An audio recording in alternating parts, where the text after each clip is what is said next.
Ya, jadi memang aku juga dari dulu selain aku seneng nata-nata, desain tuh aku suka banget traveling. Setiap aku ke tempat baru atau ke negara-negara baru, pasti aku selalu memperhatikan misalnya ke hotel. Pasti kalau aku matanya tuh ngelihat ini apa ya bahannya ya, ini kok lucu banget ya. Oh oke juga.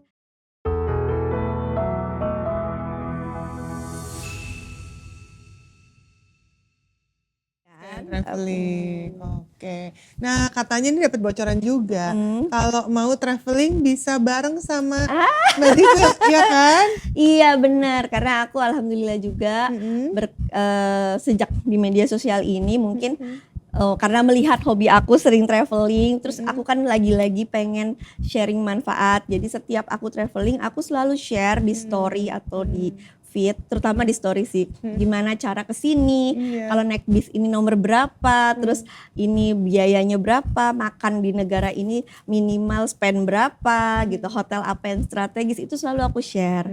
Mungkin dari situ ada salah satu travel agent yang ngeliat, terus dia meminta aku untuk jadi semacam brand ambassador-nya, mungkin untuk selalu kerjasama bikin trip bersama aku. Nextnya bakal trip kemana lagi nih sama Mbak Dita? Dalam waktu dekat ini kebetulan Senin besok ada umroh bersama aku, tapi itu udah full, udah close. Tapi masih open yang nanti tanggal 12 sampai 18 Februari itu ke Korea. Jadi snow escape ke Korea. Kita mau ke nginep di itu di Dimana tuh? snow resortnya. Snow resort. Di Yongpyong kalau nggak salah. Ya. Nah dekat situ ada tempat syuting BTS. Tuh ya, kan ini hafal. Kalau aku nggak ngerti. Aku satu-satunya yang Korea nonton cuma ini Crash Landing on You. Nah, coba itu doang. Kalau K-pop aku nggak ngerti. Nanti aku tularin. Oh gitu ya. Aku racunin nanti ya. Oke. Sejauh ini jadi stylist interior, ada pengalaman yang nggak terlupakan nggak? Gitu atau yang ya kayaknya mendebarkan atau menarik atau tidak terlupakan? Wah, selama menjadi interior stylist, pengalaman paling berkesan adalah bisa ketemu sama orang-orang hebat. Contohnya ketemu dokter. Dan senangnya tuh bisa orang-orang hebat itu meminta aku untuk mendesain rumahnya. Nah, jadi kan memang ada beberapa klien aku yang menurut aku dia orang-orang besar, orang-orang hebat, kok bisa ya percaya sama aku gitu kan.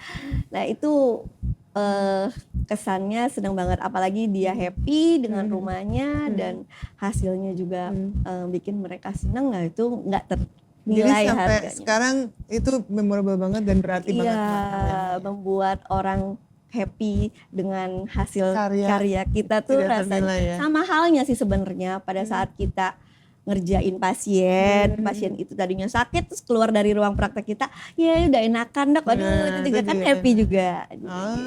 Iya. Salah satunya ada yang aku lihat ada teman aku. Siapa tuh? Baru dikerjain musolanya ya, kalau nggak salah, Puput. Puput, Mbak Putri. Iya.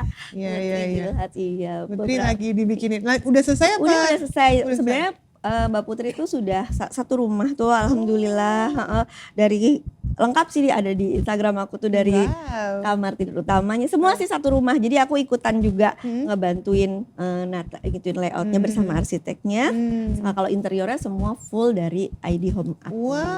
Oh gitu ternyata. Nah, kemarin itu lanjutan karena dia kan mau menikah. Terus tolong bikinin main cave dong Mbak Dite buat calon. Sekalian bikin ruang kerja. Jadi udah project kedua itu udah taman. Yang pertama aku pernah syuting di rumah dia dan aku melihat wow dekornya bagus banget. Wah ternyata di baliknya ada Mbak Dite ya. Iya. Itu project kedua. Project kedua bikin main cave sama bikin ruang kerja dan bikin kamar tamu baru. Wow, keren. Nah itu kan seneng, nambah berarti puas kan. Iya, benar. Oke, untuk mendesain, kita masuk ke topik pembahasan interior design. Oke. Apa sih faktor-faktor yang paling penting nih untuk diperhatikan ketika kita tuh pengen mendesain satu ruangan nih di rumah? Oke. Ya tentu saja faktor yang paling utama itu ada gimana kita harus adanya kesatuan, keseimbangan, keselarasan dalam ruangan tersebut. Jadi gimana melihat misalnya ruangannya ini besar, bagaimana tata letak furniturnya, juga gimana supaya ada space buat bergerak, jadi nggak kesempitan, nggak terlalu lowong. Nah, kedua juga ada aspek kesehatan juga harus diperhatikan, kayak pencahayaan, ventilasi, penghijauan di rumah tersebut. Nah, kemudian aspek yaitu tadilah yang membuat nyaman penghuninya di dalam rumah tersebut. Jadi sebelum kita memutuskan gini, pelajarin dulu nggak kriteria tentu, karena kan rumah yang ideal itu tentunya harus memenuhi kebutuhan si penghuni. Ya, jadi ketika aku sebelum mulai mendesain, aku tentu tanya kebutuhannya apa, harapannya seperti apa sih yang dibutuhkan dia. Misalnya kayak ada orang yang seneng banget baking, masak, tentunya aku akan bikin dapur sesuai kebutuhan dia, karena kan beda-beda ya. Aku pengen islandnya tuh yang besar, jadi aku tuh bisa nginiin kuenya gimana kayak gitu. Jadi membuat desainnya tuh sesuai kebutuhan si penghuni. Jadi mereka merasa nyaman dan bahagia dong tentunya. Karena sesuai gitu. Sesuai. Tapi ya dengan kita kasih advice desain-desain apa yang masuk dan cocok. Iya. Pernah ada yang maksa nggak sih? Misalnya, ya tapi saya nggak suka, maunya nggak cocok nih kalau hijau, maunya biru yang cerang ya gitu. Ada aja sih. Ada aja. Terus solusinya gimana tuh biar tetap Solusinya selaras? jalan tengah. Paling kan aku kasih penjelasan kalau kayak gini nanti bakalannya begini. Sebaiknya sih kalau emang Mbak tetap mau yang ini, tapi kita kasih ini ya sedikit supaya nggak terlalu gimana gitu. Biasa sih nurut sih. Alhamdulillah. Ada tengah ya. Oke. Nah sekarang boleh nggak sih Mbak Dita kasih tips nih untuk lovely people semuanya, kalau pengen dekorasi rumah tapi punya budget yang masih minim. Oke, sebenarnya banyak banget cara ya untuk dekorasi minim. Kita nggak selalu harus ngikutin update tren yang terbaru kayak gitu. Jadi kita bisa dengan beli barang bekas misalnya, tapi kita touch up lagi, atau hanya dengan mengganti cat ruangan udah bikin berubah banget, jadi lebih rapi, lebih bersih, lebih terang mungkin. Terus juga dengan mengganti aksen atau elemen-elemen dekorasi, contohnya mengganti suasananya menjadi lebih stylish klasik gitu, misalnya ganti karpetnya, terus di-combine dengan ininya disesuaikan warnanya, cushionnya, terus lampunya diganti, lampu gantung dikasih aksen, itu udah bisa bikin berubah. Jadi nggak mesti langsung bongkar ganti bikin yang baru gitu, nggak harus ya.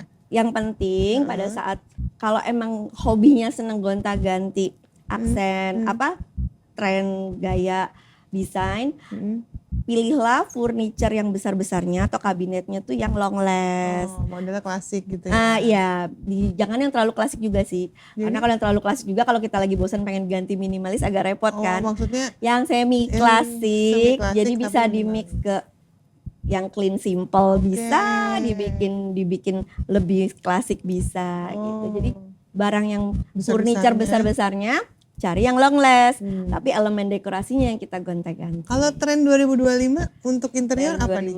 2025 warnanya masih sama sih ya, kayak warna-warna netral. Kayak abu-abu, krem, earth tone gitu sih. Sage masih hits juga nggak? Ada, itu kemarin tuh yang 2022 tuh. Sage masih sih, cuma nggak terlalu ini. Oke, berarti sekarang lebih ke balik lagi earth tone lagi.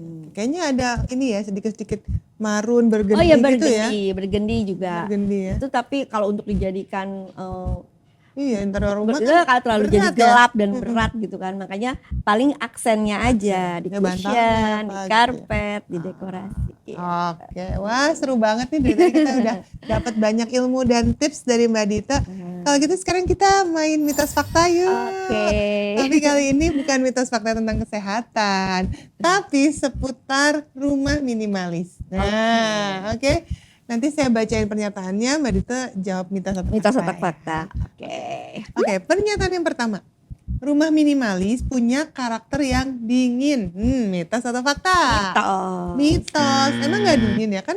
Kosong-kosong kayak nggak ada warna-warna Enggak gitu dong, kan? karena rumah minimalis pun bisa dibuat hangat dengan ya itu tadi penata letakan, dekorasi, bisa aja dikasih sentuhan elemen kayu atau elemen batu yang membuat suasana hangat kan. Oh gitu.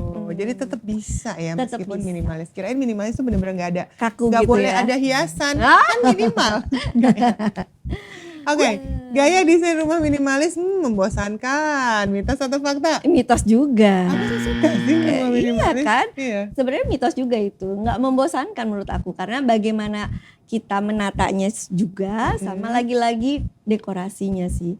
Misalnya kan mungkin karena simple gitu kan, jadi kesannya kan bosan. Bisa aja kita taruh satu lukisan yang menarik, jadi pop up-nya di situ, jadi focal point-nya, kan jadi Iya, jadi nggak hidup. bosan, jadi nggak hidup. bosan. Iya. Oke, rumah minimalis identik dengan gaya maskulin. Mitos atau fakta? Mitos juga. Lagi-lagi mitos. Karena rumah minimalis itu memang sih cenderung yang warna-warna gelap atau misalnya sofanya maskulin karena kan kotak-kotak gitu kan. Tapi kan bisa juga dikasih aksen kayak kasih throw warna-warna soft atau pastel kan jadi nggak maskulin. Jadi lagi-lagi kembali kepada stylistnya, dekorasinya. Apa yang tersedia di situ? Ya gimana cara menatanya supaya terlihat lebih hangat, tidak bosan dan tidak terlalu maskulin. Tergantung kebutuhan. Apa? Rumah minimalis harus bernuansa putih. Enggak juga, mitos juga. Mitos juga. Oke. Kenapa nggak harus putih? Karena kan biasanya warna-warnanya ya. Justru kayaknya untuk minimalis lebih banyak warna-warna berat, abu-abu gelap, gitu. Iya, hitam gitu ya, abu-abu hitam. Coklat jadi nggak gelap mesti gitu. selalu. Ya harus putih. Oke, wah thank you banget nih hari ini sudah banyak banget dapat informasi. Mungkin terakhir boleh Mbak Dita kasih pesan-pesan nih ya untuk Wafi People, mungkin ada yang penasaran pengen dapat gambaran gimana sih menjadi seorang interior stylist nih, sebaiknya seperti apa? Oke, jangan ragu bagi yang ingin menjadi seorang interior stylist karena kalau kalian punya minat atau bakat aja di seni atau menata, mendesain, mendekor, ya go ahead. Karena nggak mesti sekolah formal pun bisa, dengan banyak referensi saat ini dari media sosial, YouTube, dari buku dan lain-lain, itu bisa menjadi seorang interior stylist. Yang pasti jangan takut mencoba gitu. Benar banget. Dan lakukan dengan hati. Iya, berangkat dari hati, akhirnya jadi karir sekarang. Jadi cuan, jalan-jalan ke dunia. Jadi saling berkesinambungan kan? Benar. Hobinya. Thank you so much ya Mbak Dita. Sama-sama, Terima kasih sudah ada di sini. Iya. Semoga obrolan kita menginspirasi dan bermanfaat ya untuk semuanya ya. Sampai jumpa Lovely People.